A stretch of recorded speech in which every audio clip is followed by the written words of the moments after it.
Interest rates are up. Has the recession started? What's happening? Ted's here to discuss it, starting right now. This is Debt Free in 30. Here's your host, Doug Hoyes. This is episode number 465 of the Debt Free in 30 podcast. Can you imagine we've done 465 of these? It is the final new episode of season number 9. You didn't know podcasts had seasons either. There you go. They don't. I just made that Seasons up. in the sun? Exactly. No. For the month of August, we're going to rebroadcast the audio versions of 4 of our most important podcasts over the last season, and then Ted and I will be back for season number 10 in September. But first, on today's show, what is going on with the economy, and more importantly, are we all screwed? That's today's question. So Ted, welcome back. You will remember on December 31st, 2022, we broadcast our 2023 prediction show. I'll put a link in the show notes. Right. And both you and I predicted that consumer insolvencies in Ontario would be way up in 2023. Right. In fact, we both predicted they'd be up around 30%. So first question, what are we talking about? What is consumer insolvency? Well, so consumer insolvencies are personal bankruptcies and consumer proposals. So we're not talking individuals, not businesses. Individuals, not businesses. Right. Okay, so we are now roughly halfway through the year. What has happened? How accurate were we with our predictions? We should have put money on this with somebody. We were correct for once. Ooh, both of us were correct for once. We actually kind of nailed it. So tell me the numbers. January to May 2022. Yep. So consumer insolvencies in Ontario are what, 13,000 or so? In January, May of 2023, they were 17, almost 18,000, so a 31% increase. 31% What was our prediction? 30%. That's pretty close. That's pretty close. Now, we did predict for the entire year. That's true. And that was 5 months. And the June numbers have not been released yet. We're recording this in July. They're going to be down slightly, right? They're going to be down slightly. So I would predict that when they do come out, the increase for the year will be around 29%. Which is still, with rounding error, pretty much what we I still think say. by the end of the year, it's going to keep going at the rate it's going, but we can talk about that later. Well, and we're going to talk about that. So, okay. So why do you think they're going to keep going up? Why are they up so far? What's the big picture? Well, here? so let's go back pre-pandemic. We were at historic debt levels. We were at historic filing levels. Our activity was just going through the roof. And then the pandemic came along and just put a stop to everything. So, one way of describing that was insolvencies have been artificially depressed. I agree with that. Artificially depressed. May of 2019, which was the final month of May before the pandemic, 4,172 consumer insolvencies in Ontario. May of 2023, the most recent stats we have, 3,931. Right. Which means 6% lower than what it was prior to the pandemic. And so May of 2024, if we're allowed to make a prediction, will be something like 4,400. Yes, we will be higher than what it was before the pandemic. We just aren't there yet. And it's very important that you compare the same month to the same month. Right. I know the media likes to say, oh, last month insolvencies were up this much or down this much. Well, there's a seasonality to it. There is. And the closer you can make the comparatives, the better. Exactly. So that was number one. Tell me number two. So number two is prices have just gone crazy. The media all calls that inflation. What you and I call that is, I don't know. Prices have gone up. Yeah. How much does it cost you 10% more for your groceries? I'm not sure how much more for your gas. Housing costs have gone up as well.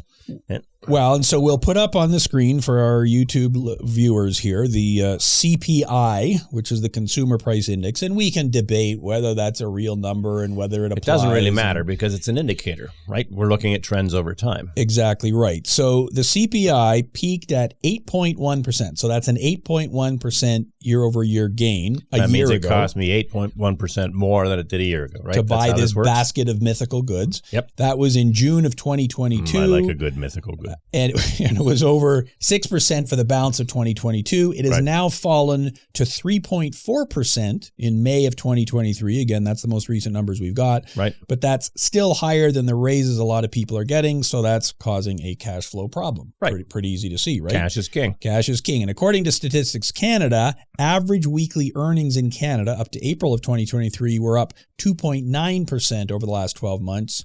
Which is obviously less than the CPI increase. That's half, right? So there you go.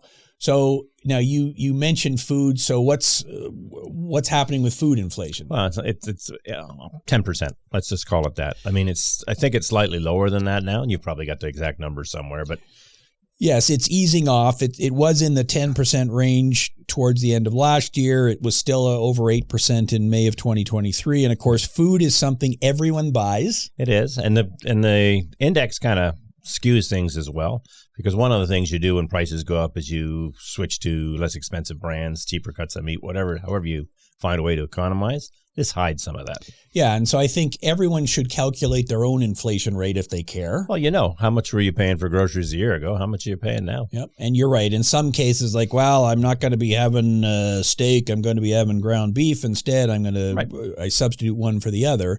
But there's no doubt all of the costs are up. So when costs are up, what do? Well, you borrow. That's right. I mean, your choices are you either spend less. You can't spend less on food. You got to eat. You can't spend less on your rent. You got to live someplace. So the money's got to come from somewhere. And the obvious somewhere is credit cards. That's right. I put it on my credit cards. And we predicted, credit cards dropped during the pandemic, and we predicted they would exceed pre-pandemic levels, and they already are, right? And they are. And we'll put the chart up. You can see it again on the screen. Credit card debt peaked in December of 2019, so just before the pandemic. When we were busy beyond belief. Very busy, or at around 90 billion. And we're talking Canadian numbers here. That's my wife. There you go. She doesn't listen, I don't think. Then it dropped down to around 73 billion in early 2021, but now it is over 94 billion, which of course is a record high once again. And that's going to exceed that level. We're going to have new records for the next year. Yeah, it just keeps going up and up and up, which brings us to interest rates, because of course it's not the debt level that's the problem. It's how much I got to pay on the debt. The carrying cost. The carrying cost. Yep. So between March 26, 2022, just after the pandemic started, and March 1st, 2022, 705 consecutive days. I calculated that. Almost 2 years. The Bank of Canada target overnight rate was 0.25%, which is essentially zero. So borrowing money from the Bank of Canada was free. But, hey, there's more. There's more. Then the Bank of Canada, of course, everyone knows, started raising rates 10 times in a row. And on July 12th, 2023, they raised rates another quarter of a point. So now the Bank of Canada target overnight rate sits at 5%. So it started at what? It started at 0.25%. A quarter of 1%. And now it's 5%. So how much higher is that? That'll be 20 times higher. 20 times higher. Wow. Okay, 20 times higher. Now, do you know Are we getting paid 20 times more? We are not. And that's exactly the problem, right? Now, do you know anybody who borrows from the Bank of Canada? No. Me neither. So let's talk about something that's actually relevant here. Okay. Let's talk about mortgages. Right. So I went to ratehub.ca. There's a link in the show notes. On March 1st, 2020, so just before everything started, if you had good credit, you could get a 5-year fixed mortgage for 2.24%. That sounds right. On New Year's Day 2021, so 9 months later, you could get a 5-year fixed mortgage rate for 1.39%. So rates dropped during 2020. Everybody should have. Right. Well, hindsight. Yes, exactly. Now, a 5-year rate today is somewhere around 5%. So, and we're giving you rough numbers here, people. Your mileage will vary. So obviously 5% is over 3.5 times higher than 1.39%. Makes sense. What's interesting is, what is the 1-year rate right now? So the 1-year rate is what, 6.5%, 7%? So that's kind of interesting, because a 1-year rate is higher than the 5-year rate. We're going to come back to that because I want to hammer that point. But let's talk numbers. If I was able, so you just made the point, if I was able to lock in $1 million mortgage, right, with a 25-year amortization at 1.39%, my monthly payment would have been roughly how much? $4,000. And we're assuming, forgetting about things like mortgage insurance and things like that. And all the extra charges that they stick in whatever, there. But purely based on the interest in principal, that's what it would be. So if you had a 30% down payment or a 20% down payment, that's what you'd be paying. Right. Now, if I'm getting that same $1 million mortgage today with a 25-year amortization at 5%, my monthly payment is going to be roughly how much? $6,000. Actually, $5,816.05. But we will go with you your want number. to be accurate. Right. So how is it possible that mortgage rates went up 360%, so from 1.39% to 5%. Yep. But my monthly mortgage payment only went up by 145%, from $4,000 to just under $6,000. Because your payment is a mixture of both the principal and the interest. So in that first mortgage we did for 25 years on the $1 million, we have to pay back the $1 million. The second one, we still have to pay back the $1 million. The difference is we're paying that much more interest every month. So I mean, principal, $2,000. Principal and interest combined. Okay, so let's make this really simple then. Let's talk about HELOCs. You know what a HELOC is. Let's talk about right? HELOCs. HELOCs, yes. Home equity line of credit. So same scenario, I get a $1 million HELOC, right? Because I guess I own a $2 million home or something. I pay interest only. Now, currently, HELOC rates, they're, of course, variable rates. 7.5%, right? Somewhere in the, let's call it 7%. Okay. They bottomed at around 2.35%, again, according to Rate Hub, between April 2020 and February 22. Yep. So if I have $1 million, this is an easy math question. Everybody can play the home game and get this answer right. If I have $1 million HELOC and I pay interest only and the interest rate is 2.35%, how much interest do I pay in a year? $23,500. Easy. Shift the decimal place. Because there is no principal and interest. We're assuming not compounding. We're doing simple interest. Simple interest. We're simple guys. Because we're doing a simple thing here. Yep. Okay, so same question. The interest rate's now 7%. How much am I paying on my $1 million? $70,000. Okay, so if you got a HELOC and your interest rate went up 300%, you pay 300% more. Right. Somewhere you got to come up with an extra $46,500. Yeah. So in our example, you went from paying $1,958 a month to $5,833 a month. So are you hearing from people who are paying a lot more on their mortgages now? Well, certainly. I mean, it's all of it. There's a lag time to all of this, but every month we're hearing from more and more people with houses because the payments they're renewing their mortgage or whatever's coming up, and now they've got to do something about it. And that's why there's a lag to it. If That's you right. had a 5-year mortgage 3 years ago, your rate hasn't changed. That's right. You haven't had your heart attack yet, But now it's coming. Now it's happening. So I did some more math. Hopefully I did it right. On a $1 million mortgage, each quarter point increase in the mortgage rate costs an extra $117.69 in monthly payments. Okay. So for every $100,000 you borrow, a 1 full point rate hike costs you $11.77 times 4 per month, or around $47. $47 per $100,000 for every 1 point interest rate increase. So if I have a $500,000 mortgage, let's assume everyone doesn't have $1 million mortgage. Yep. And my rate went from 3 to 6, that's 3 times $47 per 100,000. So I'm paying an extra $705 per month. That doesn't seem like that big a deal. Oh, if you got an extra $705 in your pocket, you can just give away. I mean, most people are living paycheck to paycheck. So it is a big deal just based on that. But if you decided to lock in for 1 year, your rate probably went from 1.4% to 6.5 or 6.6%. So that's over 5%. So that's $23,500 on every 100, not the 117, twice what you were talking about. So now it's $1,400. And I just got to keep paying and paying and paying. Yeah, I mean, you can't stop paying it. I mean, the banks were doing some cute stuff where you're extending your amortization periods and not increasing the payments to allow people to adjust. That just means you're paying even more interest over time. And that's really the issue. It's not what happens in 1 month. Right. That rate is now your new rate, and it just keeps going on and on and on. Yeah, we're always talking about two things. Cash is king. You got to make that monthly payment, but you also got to look at what's the overall cost of the borrowing, and the interest rate screws you both ways. So back to consumer insolvencies, which is something we actually know something about, right? As opposed to mortgages and everything. You said they were up because of inflation, which leads to more borrowing, and now we got higher interest rates. So are we seeing more homeowners going bankrupt? So we're not yet. So there still hasn't been the adjustment in the market. There's this lag that we were just talking about, but it's coming. And this whole time lag thing is quite interesting. So I want to talk about that. Are you going to warn people we're going to get technical? Well, yes. We're going to put charts up, though, to explain this, because I find this fascinating. Probably nobody else does, but it's the season finale where we'll do it. People can think about it for the next 4 weeks. What is the time value of money? How would you define the time value of money? Having $1 in my hand today is worth more to me than having $1 in my hand tomorrow. That makes perfect sense. So if I was to say, hey, Ted, I need you to lend me $20 so I can buy lunch. Right. I'll pay you back tomorrow. You'd say, okay, fine. Here's your $20. Pay me $20 tomorrow. No big deal. You're good for it. Well, you know where I work.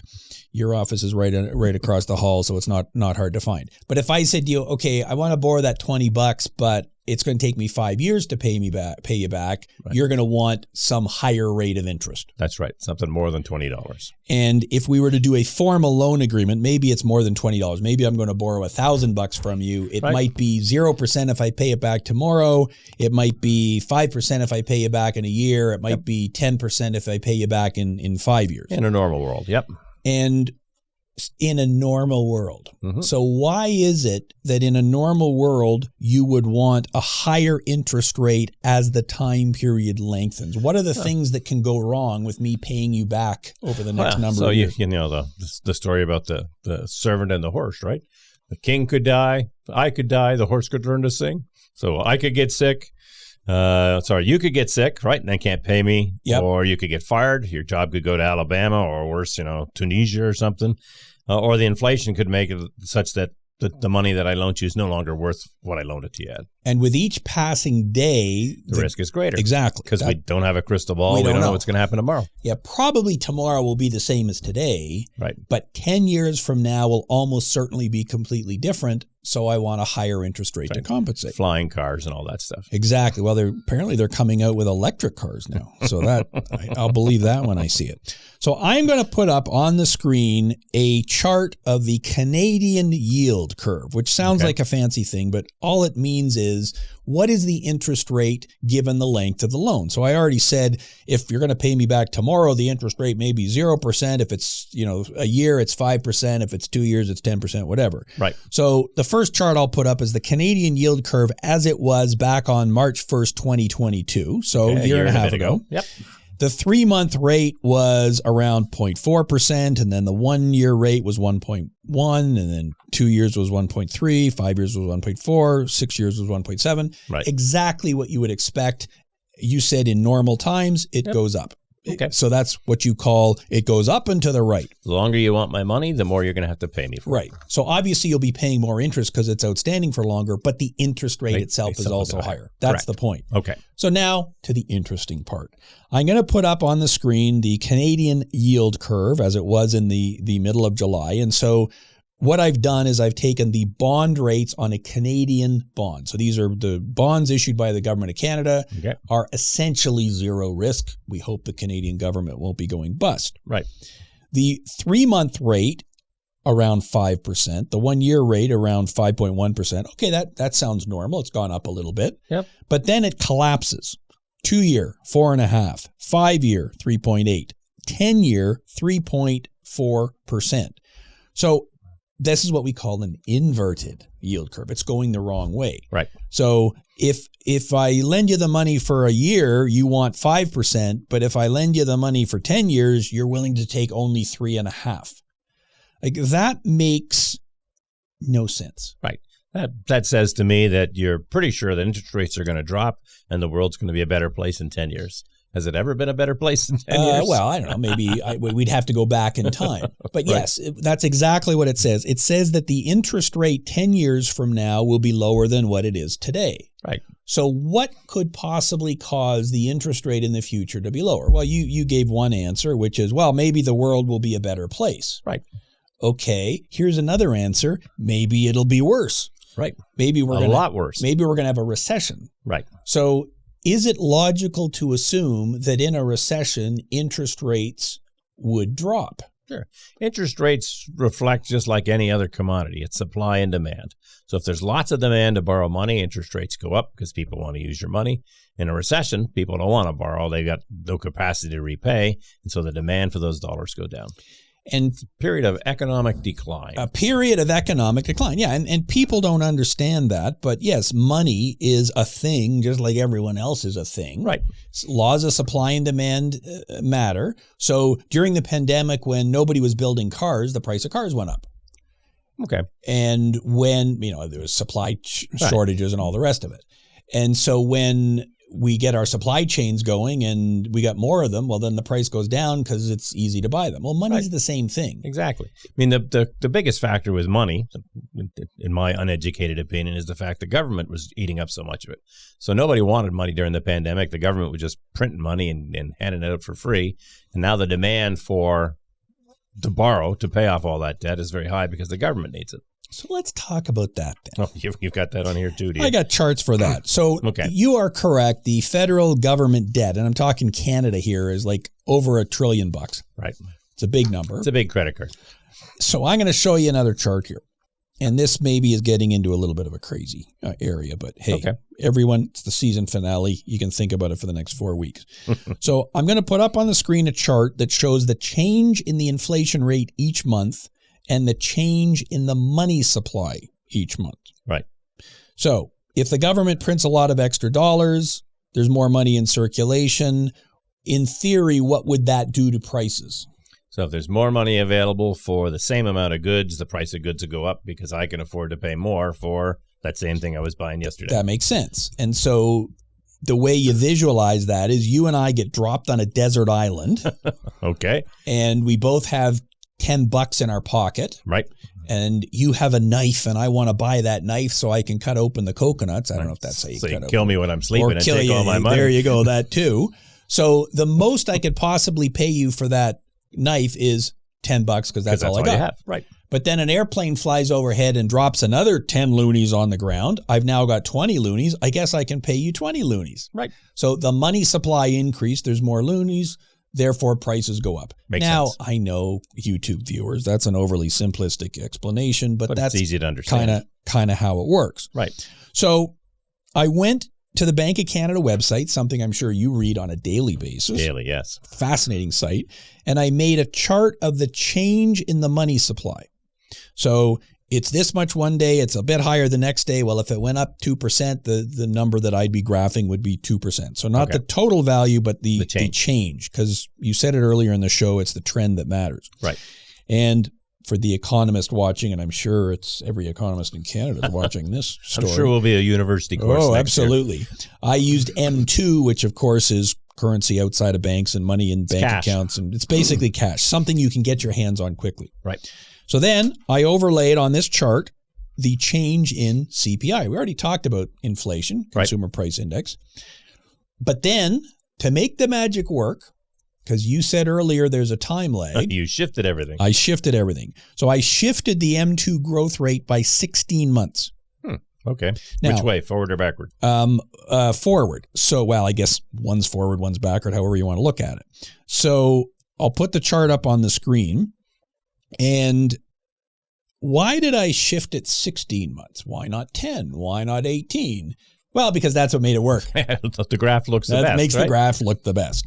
And so when you look at this chart, it lines up pretty good. Yep. The M2 growth, when you lag it 16 months, ends up peaking at about the same time that the growth in CPI is peaked. Okay. In fact, pretty much bang on. If you go back to 2011 and follow it, it's been pretty consistent. Obviously 2020 was more accelerated. Right. So, okay, that's all fun. Let's get into the dubious speculation part of the podcast, where in order to keep the lines matching, if M2 growth is dropping, which it is, right? This is a fact. These are just the numbers. Yep. Then that would mean, I guess, if CPI follows M2, that inflation is also going to drop. Right. And when I draw the lines on my chart here, intuitively that makes sense. If there's less money pursuing goods, then the price for those goods are going to go down. That's what you would think. So based on my dubious speculation here, CPI growth will fall to under 1% by Christmas. Right. And it'll actually be 0 by April of next year. What do you think of that? Is that crazy or what? What's the formal definition of a recession? Is it 2 quarters of negative growth? Well, yes, but they make it up as they go along. Well, that's true. Because we had a recession during the pandemic because it was a big collapse, but it was really short. Right. We've had 2 quarters of negative growth depending on which metric you use, but the reason they haven't officially declared a recession is, unemployment's low. Right. So therefore we can't be in a recession. Now, I think we can argue about whether the unemployment numbers are legit or not. Right. But again, unemployment is a lagging indicator. I mean, you own a business. Yep. If things get slow, and in fact they did in our business in March of 2020, you don't lay off your employees the next day. Correct. You say, well, maybe things are going to get better. Yeah, and there's a time lag to training new people, so you retain your own staff, and you got an obligation. Exactly. Yeah. So it's only when things get really, really bad that you begin the layoffs many months after the fact. Right. And then when those people get laid off, maybe they get severance or something, so they don't show up in the unemployment rate for many months after that. Right. So you can't look at unemployment and see how the economy's doing because it's a lagging indicator. Right. Whereas what we've just been talking about, yield curves and money supply, tend to be leading indicators. Yeah, the CPI is always a pretty good indicator of what's going on. If it's growing up, then there's inflationary pressures and all those things mean. And when it's going down, it means there's deflationary pressure. Well, the only time you get deflationary pressure is if there's fewer people going after the dollars. Bingo. And which is why in our year-end prediction show, I predicted that the inflation rate would be 3% or less by the end of the year. Now, it may be that I'll be totally wrong and we've already bottomed and it's going to go way back up again, or it may be that I've overshot that. I guess we'll find out at the end of December where we actually end up. Yeah, I'm still thinking as long as the government's doing the crazy things that they're doing, that it's going to stay at this level for 6 months to a year. And that's the wild card. I don't know what crazy stuff they're going to do. So let's end season number 9 with 2 final questions. Have anything positive to say? Yeah, that's positive for us or positive for everybody else? So do you expect any changes in the trends that we've seen in the first half of this year, or specifically with respect to insolvencies, do you just see more of the same? More of the same. In fact, it may accelerate as people renew with these new interest rates. Yeah, I don't see how it can go any other direction with interest rates going that much higher. So there's no way that it can be lower than it was pre-pandemic because borrowing rates are higher now and interest rates are higher. So it's got to exceed the levels that we had before all this fun started. Well, plus we got more people. So higher debt, higher interest rates, not a good formula. So, okay, final question then. What is your advice for people watching if the picture we're painting is true and comes to pass? Higher costs, higher debt levels, higher interest. What's your advice? Even if the picture isn't true and we're wrong, keep your debt levels as low and as manageable as possible.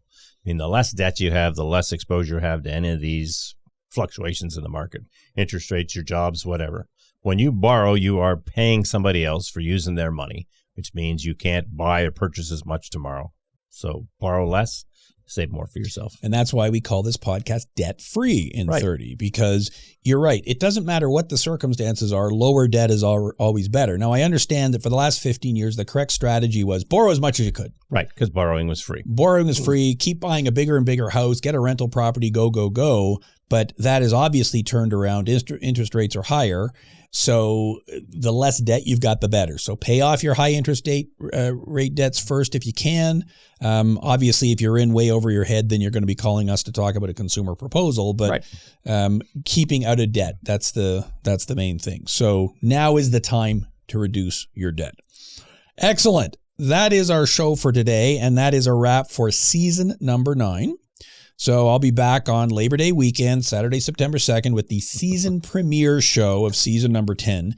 Usually I just do that one as a solo 10-minute wandering rant about yield curves and CPI and whatever. So I know what you did last summer. Is that what that's it is? Exactly it. Exactly it. So and I got some interesting stuff planned for next year. So we'll see what comes of it.